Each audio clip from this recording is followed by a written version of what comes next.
Hello from the lobby of Gamebridge Fieldhouse. There's a game going on the court between two younger teams. So we're going to do this here instead of on the floor, talking about Pacers Thunder, which just wrapped up about 45 minutes ago. We just finished post-game media talking to Andrew Nembhard, Pascal Siakam, and Rick Carlisle. And those are the people that should have been speaking. They were the best players. But Tyrese Haliburton was the story of this game. Pacers winning streak snapped at 5. The Thunder very good. No shame in losing to the Thunder by 6. Not a big deal. The game was tied late. Clutch time execution can go either way.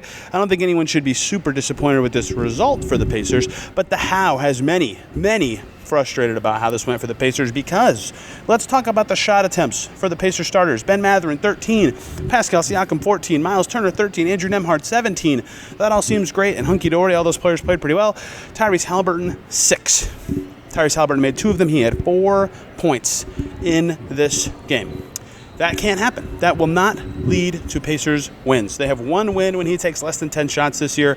Tonight continued to add to that list of not winning when he doesn't shoot. And there are many factors in this. Usually, on a night where Tyrese Haliburton is not taking many shots, the other team probably has a really good defender, a game-changing type of player that's keeping him out of the game. Sure, that's probably a good team, but it can't be that low. Last season, he only had 5 games in total where he took fewer than 10 shots, excluding the game that he got hurt mid-game. This season, this was already his 5th game, and only one of those last year came pre-Siakam trade. I get that has shifted the dynamic some, so did his injury minutes, but this can't happen. The Pacers needed to find a way, I think, to get him going a little bit, and they couldn't. And some of that's on Haliburton, and some of that's on the team, and here's the reality of how this went. The final score is 120-114, by the way.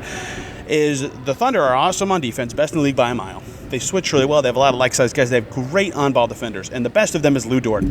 And Lou Dort, known for doing this kind of thing, right? Look back at Luka Doncic last year in the second round of the Western Conference playoffs. I'm not saying anything I'm saying to excuse Tyrese Haliburton's performance, but Lou Dort is this level of defender where you're trying to avoid him. And so the Pacers, I think, smartly ran through Andrew Nembhard a lot in this game. Nembhard being guarded very often by Cason Wallace. They played through him. They generated good shots out of that. Miles Turner being guarded by Isaiah Hartenstein, the least switchy defender on the Thunder, was often the screener. And that kind of worked. Nembhard, his best scoring night of the season, right? He finished with 21 points. He kept the ball moving with 7 assists. He played pretty well. 23 points, He had 9 rebounds. A good Andrew Nembhard game, right? Pascal Siakam played a solid game as well. Just some overall good stuff from some of the better Pacers players. Siakam was picking on the Hartenstein matchup in the first half. The Thunder went away from that. It slowed down Pascal, who had another double-double with 22 and 10. Right, Miles Turner's screens were good, but his own offensive production wasn't great, even though he had a double-double as well. I got why the Pacers went away from Haliburton as the central focus of their offense. Nembhard was playing well. He had an easier situation. He could draw up the right switches. He got that defense moving and cutting. I get it. I get why the Pacers were trying to do that, but they had to find a way to get Haliburton more involved than that. That was not enough involvement. That didn't work. He basically was just making it a 4-on-4 game. And in some cases, in some games, that can work. For a really spread out team with good initiators and shooters, that can work. But not against this OKC defense, right? That advantage goes to them. They have great rebounding. They take care of the ball themselves. You're just not going to win that way. So they needed more from Tyrese Haliburton. Whether it was more attempts, whether it was more cutting, more screening from him, something to keep him involved and have him be threatening in a way that he wasn't in this game. Didn't make a 3, didn't get to the foul line. 4 points. That won't work. That just will not cut it. Thunder star Shai Gilgeous-Alexander had 45 on 22 shots. He was amazing. He closed the game out well with a huge 3 and some big buckets late. The Thunder in general executed better down the stretch. That's how Andrew Nembhard described it. But that was the reality of this game that was so fascinating, is the Pacers' inability and Tyrese Haliburton's inability to get going at all. 6 shots in this game. Pacers' winning streak snapped. Again, 6-point loss to the Thunder is nothing to scoff at. That's a fine outing. They're maybe the best team in the NBA by net rating. They have been this season. They got great performances from several guys. TJ McConnell was good. Jarris Walker was huge in keeping the Pacers in it early in the fourth quarter. I thought Mathurin, Siakam, and Nembhard all had nice offensive nights, or just nice nights in general. But when one of your 4 starters and the guy you've paid a bunch to be your star doesn't step up, that's the night you get. The other thing that was a crazy factor in this game to me was just how many events there were for the Pacers. I thought their defense was going to be what they needed to have go their way. In my head, 115 was the number they had to hold OKC to. I said that on Locked On Pacers yesterday.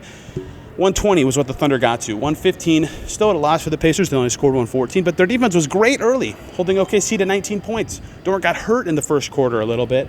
Pacers couldn't capitalize on that enough, but only 19 for OKC, and then they were just humming on offense the rest of the night. 67 in the second half for the Thunder, 34 in that second quarter.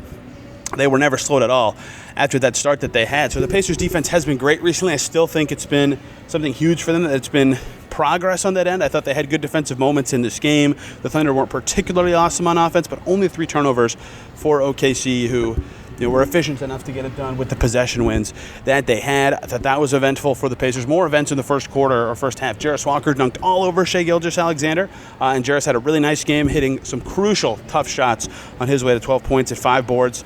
They needed all that. They had very few initiators with the second unit because TJ McConnell's water was cut off in this game. Even though he was 6 for 9, it didn't feel the same from him in terms of the penetration he was able to get. Credit the Thunder's defense for that. And the bench was different because of Obi Toppin getting hurt in this game. He went down bad with an ankle injury. It rolled really goofy. He tried to stay in the play, but couldn't. He ran completely out of the play and fell to the floor in pain. Pacers teammates surrounded him. He came off the floor. It was immediately ruled an ankle injury. He actually came back into the game in the second quarter, but was running on his toes to keep his ankles off the ground. Didn't look right. He wasn't as fast. He did not return in the second half. Probably won't play tomorrow in Boston. That was a tough loss for the Pacers. Miles Turner left to go back to the locker room and came back at one point. Just a lot of inner stuff going on. Rotation had to change. Strategy had to change. And that really was tough for the Pacers, who, again, started this game pretty well. They were up 10-0 early before the Thunder were the better team all night. This snaps 5-game winning streak for the Pacers and was a chance for them to get a win in their toughest stretch of schedule of the season. It's very possible they go 0-4, including this game, in their last 4 games of 2024, and it's totally acceptable. Those 4 games being OKC, Boston, twice in Boston, and then the Milwaukee Bucks here on this floor at home on New Year's Eve. But a chance to get this one. They were close late, and I think that's the final thing in this game that's going to stand out and be remembered by many is the late game execution. Pacers ahead at times in this fourth quarter. They were up 107-103 with 3 minutes and 42 seconds to go. A minute later, it was tied at 107 after a bucket from Shai and a bucket from J-Dub.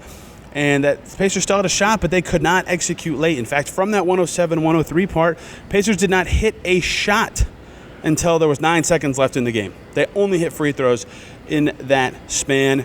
They got a miss from Andrew Nembhard on a close one that he could have made. He dropped Kason Wallace. He had an offensive foul that was very I would say. Mathurin got some free throws. Siakam had a miss in there. They just couldn't get the shots they wanted on the other end.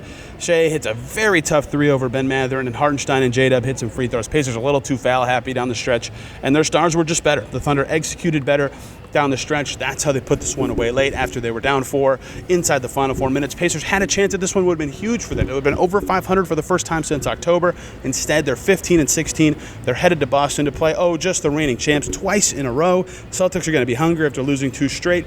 Huge chance for the Pacers to get some respect, but they've got to earn it. They've got to play well in Boston. We'll break down to those games right here on this channel and plenty more on Locked On Pacers. Thanks for watching.